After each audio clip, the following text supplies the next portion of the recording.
The January 6th security footage, those tapes, it belongs to the American people. We have been denied it for years, and now we're going to see it. We've gotten little glimpses here and there, the ones they wanted us to see. Sometimes what they didn't want to see. Tucker Carlson, thank you very much. More on that later. But they're being posted online, the tapes from January 6th, from security cameras inside the Capitol, and it's about time. That is our property. We, the American taxpayer, own it, and we should have seen it years ago. Let's take a look. This just emerged actually a matter of minutes ago. What do we see here? This is one of the lobbies of the Capitol. We see police officers standing around, and we see folks, they look like, yeah, those aren't members of Congress. They look like folks who were there for the big rally, walking by. You see any violence? You see anything really untoward?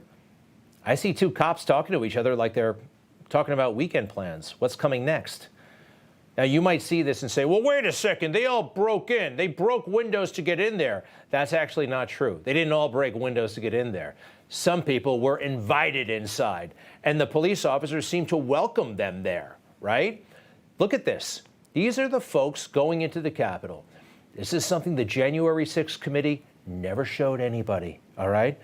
I can't show it enough. This blows open the preferred January 6th narrative, doesn't it? Blows it up entirely. Speaker Johnson, we have you to thank for this, okay? We appreciate it so much.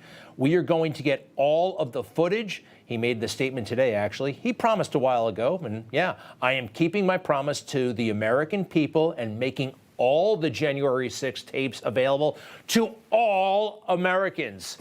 Thank you very much, sir. You know, Kevin McCarthy, his predecessor, he took a half step in the right direction. Do you remember that?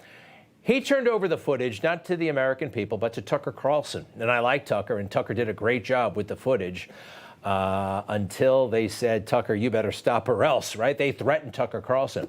What he revealed, though, on his show was amazing. Take a look. Virtually every moment of his time inside the Capitol was caught on tape. The tapes show that Capitol Police never stopped Jacob Chansley. They helped him.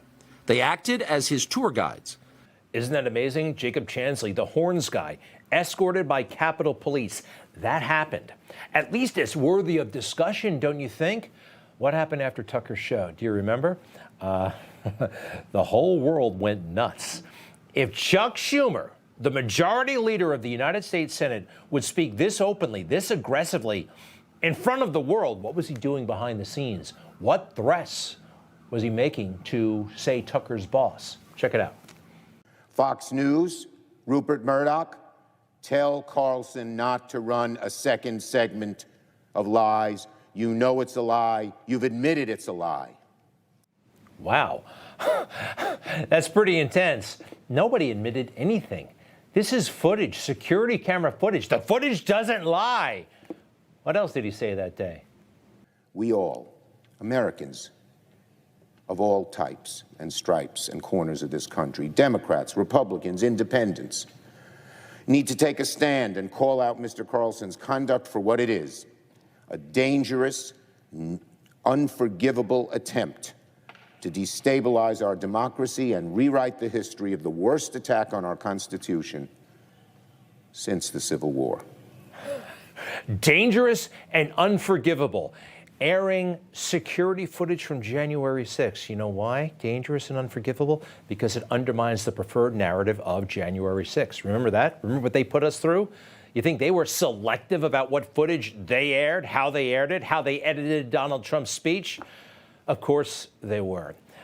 Tucker Carlson, I have a theory, probably was forced out because of this. Because of this episode. The majority leader of the U.S. Senate yelling and screaming, it's unforgivable, contemptible. What was he saying to Rupert Murdoch behind closed doors?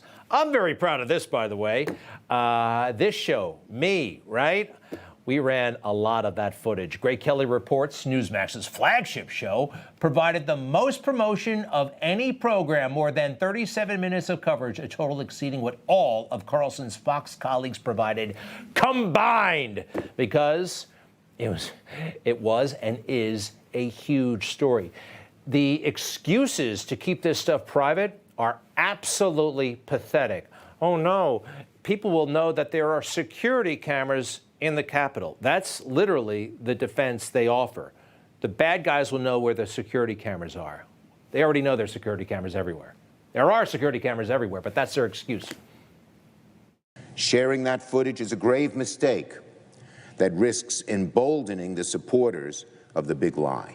What he did in terms of the lens of Capitol security and national security, there's really no excuse for it. House Democrats have been pretty clear that providing security footage in a manner that would jeopardize protocols. The truth is, this doesn't belong in the public domain for anybody. He is risking the security of himself and of his colleagues and of the Capitol itself. And the rationale is they'll know where the security cameras are. How about that guy? You know who he is? He's a Washington Post journalist saying we should not see this. Nobody should see this.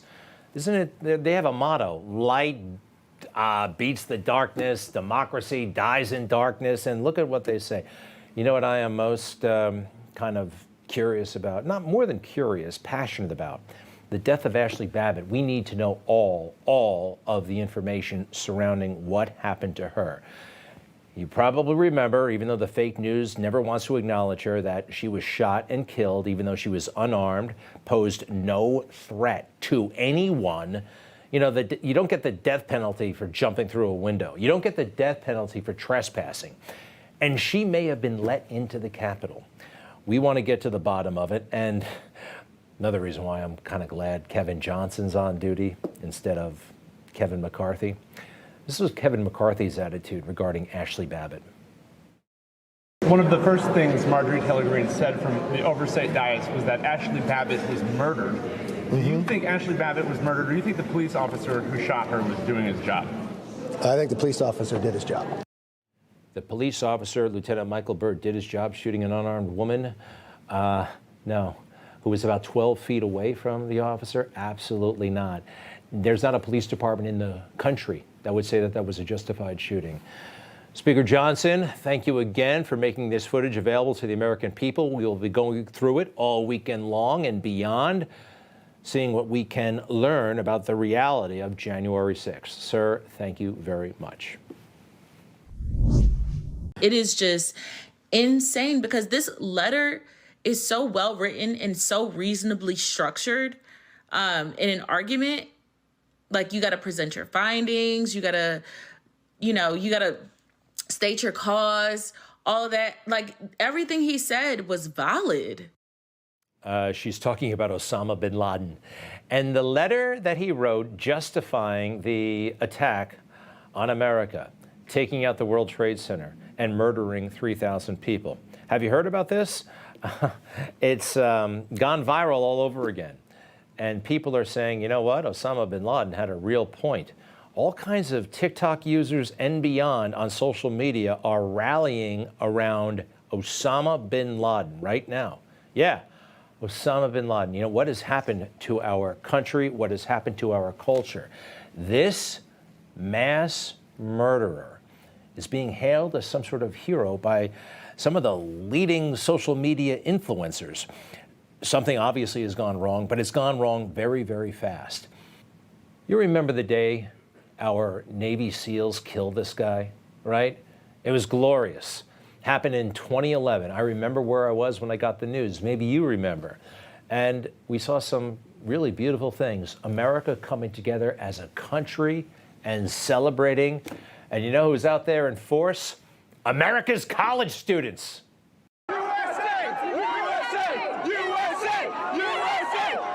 Isn't that beautiful?